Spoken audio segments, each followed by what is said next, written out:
بسم اللہ الرحمن الرحیم السلام علیکم ورحمۃ اللہ وبرکاتہ۔ ترجمہ قرآن مجید کا سلسلہ آگے بڑھاتے ہوئے آج ہم سورہ انعام کی آیت نمبر 69 سے 73 تک کا ترجمہ پڑھیں گے۔ آیت نمبر 69۔ اور جو لوگ پرہیزگار ہیں ان پر ان کے بعض پرس کا کوئی اثر نہ پڑے گا، لیکن ان کے ذمے نصیحت کر دینا ہے، شاید وہ بھی تقوی اختیار کریں۔ آیت نمبر 70۔ اور ایسے لوگوں سے بالکل کنارہ کش رہیں جنہوں نے اپنے دین کو کھیل تماشا بنا رکھا ہے، اور دنیاوی زندگی نے انہیں دھوکے میں ڈال رکھا ہے، اور اس قرآن کے ذریعے سے نصیحت بھی کرتے رہیں تاکہ کوئی شخص اپنے کردار کے سبب اس طرح نہ پھنس جائے کہ وہ کوئی غیر اللہ اس کا نہ مددگار ہو اور نہ شافی، اور یہ کفیت ہو کہ اگر دنیا بھر کا معاوضہ بھی دے ڈالے تب بھی اسے نہ لیا جائے۔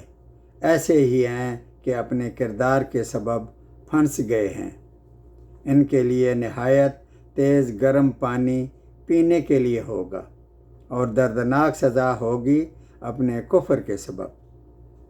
آیت نمبر 71۔ آپ کہہ دیجئے کہ کیا ہم اللہ تعالیٰ کے سوا ایسی چیزوں کو پکاریں کہ نہ ہم کو نفع پہنچائے اور نہ ہم کو نقصان پہنچائے، اور کیا ہم الٹے پھر جائیں گے؟ اس کے بعد کیا ہم کو اللہ تعالیٰ نے ہدایت کر دی ہے؟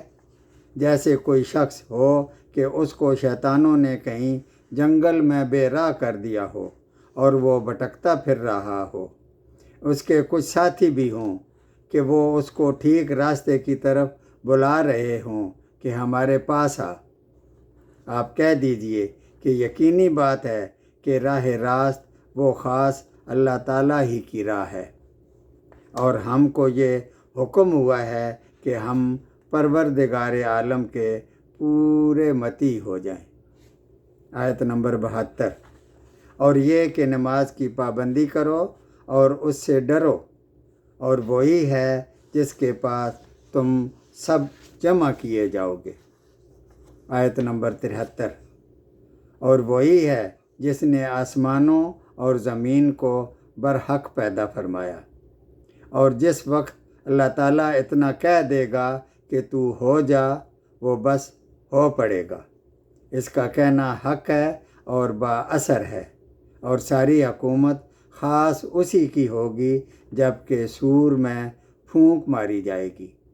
وہ پوشیدہ چیزوں اور ظاہر چیزوں کا جاننے والا ہے، اور وہی ہے بڑی حکمت والا اور پوری خبر رکھنے والا۔ صدق اللہ العظیم۔